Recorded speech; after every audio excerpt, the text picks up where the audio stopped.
প্রাচীনকালের ঐতিহ্যের নিদর্শন আধুনিক যুগের সাক্ষী হিসেবে ধরে রাখতে বিভিন্ন রকমের ব্যবহার্য পুরাতন জিনিসপত্র সংগ্রহ করে রেখেছেন যশোরের শার্শা উপজেলার ছোট নিজামপুর গ্রামের সাইকেল মেকানিক শাহজাহান কবির। প্রথমে শখের বশে সংগ্রহ শুরু করলেও পরে সেটি ছোট আকারের একটি জাদুঘরে রূপ নিয়েছে। বেনাপোল প্রতিনিধি ইকরামুল ইসলামের পাঠানো তথ্যচিত্রে দেখুন বিস্তারিত।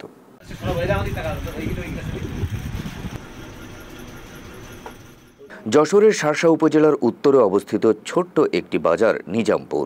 সে বাজারে বাইসাইকেল মেরামতের কাজ করে জীবিকা নির্বাহ করেন শাহজাহান কবির। নিজের ব্যবসা প্রতিষ্ঠানের ছোট ঘরে প্রায় 1.5 থেকে 200 রকমের প্রাচীনকালের ঐতিহ্যবাহী ব্যবহারিক জিনিসপত্র সংগ্রহ করে রেখেছেন তিনি, যা প্রথমে দেখলে ছোট্ট একটি জাদুঘর মনে হতে পারে।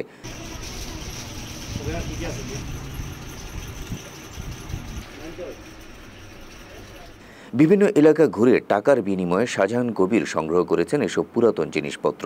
সেখানে রাখা আছে 100 বছরের পুরাতন রূপার ঘটি, কাঁসার থালা, কাঁসার বদনা, অর্ধশত বছর আগের রেডিও, স্বাধীনতার পর 1973 সালে প্রচলিত প্রথম 4টি ধাতব মুদ্রা 5 পয়সা, 10 পয়সা, 25 পয়সা এবং 50 পয়সা।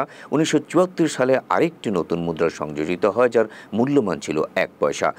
পাকিস্তান শাসন আমলের 100 টাকার নোট সহ বিভিন্ন কাগজের মুদ্রাও রয়েছে তার এই সংগ্রহশালায়। এছাড়াও প্রায় 1.5 থেকে 200 রকমের পুরাতন জিনিসপত্র নিয়ে সাজানো রয়েছে নিজের ব্যবসা প্রতিষ্ঠান। ভবিষ্যৎ প্রজন্ম যেন আগের জিনিসগুলোর সঙ্গে পরিচিত হতে পারে, সেই জন্যই এই উদ্যোগ বলে জানান শাহজাহান কবির। ব্যবসার সাথে সাথে আমার মনের একটা ইচ্ছুক, আমি ছোটখাটো একটা জাদুঘর করব। সেই জাদুঘরে আমি কোন সব ধরনের মালামাল ইয়ে করবো বা কোন সব ধরনের জিনিসপত্র দেখাবো, সেটা হচ্ছে কিনা আমার পূর্বপুরুষরা যা ব্যবহার করে গেছে সেসবগুলো আমাদের যারা যারা আসবে এরা তো চিনতে পারবে না, জানতেও পারবে না। কাজেই মনে করেন সেইগুলো আমি তুলে ধরে রাখিছি, যে তাদেরকে দেখাতে পারি, বুঝাতে পারি যে আছে কিনে এই জিনিসগুলো আমার পূর্বপুরুষরা ব্যবহার করতো বা ব্যবহার করতো আর কি। এদিকে শাহজাহান কবিরের এমন উদ্যোগের প্রশংসা করেছেন এলাকাবাসীরাও। তারা বলছেন এই সংগ্রহশালার মাধ্যমে উপকৃত হচ্ছে বর্তমান প্রজন্ম। আমার বাপদাদার আমলে যেসব জিনিসপত্র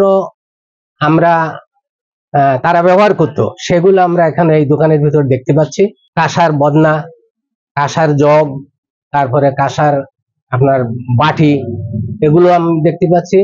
তারপরেও আপনার নাম না জানা অনেক জিনিসই আছে যা আমরা দেখতে পাচ্ছি, তখন সে আমলে বলতো লোটা।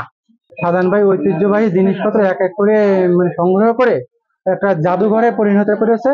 আমরাও দেখতে আসছি, আমার সামনে অনেক মানুষও আমি দেখেছি দেখতে আসছে। এখন তো আমরা বই পুস্তকে বা ইতিহাস সম্বন্ধে ততটা জানি না, এখন ওই বই পুস্তকে পড়ে আমরা জানি। এখন সরাসরি যে এইভাবে সম্মুখীনে দেখতে পারবো সেটা আমি কল্পনাও করতে পারিনি। এগুলো মনে করেন আমাদের আশেপাশের গ্রামের লোকজন এসে দেখে, খুব আনন্দিত হয় এবং আমরা জানতে পারি যে পুরোনো আমলের জিনিসপত্রগুলো পুরোনো আমলের রাজাবাসীরা কি কি জিনিসপত্র ব্যবহার করতো, এগুলো আমরা দেখতে পাই এবং আমরা খুব গর্বিত শাহজাহান চাচাকে নিয়ে যে এগুলো এখন পর্যন্ত ধরে রাখতে পেরেছে এবং ধরে রাখবে ইনশাল্লাহ। পুরাতন জিনিস মনে হচ্ছে একটা ছোটখাটো জাদুঘর, যা অনেক ভালো লেগেছে।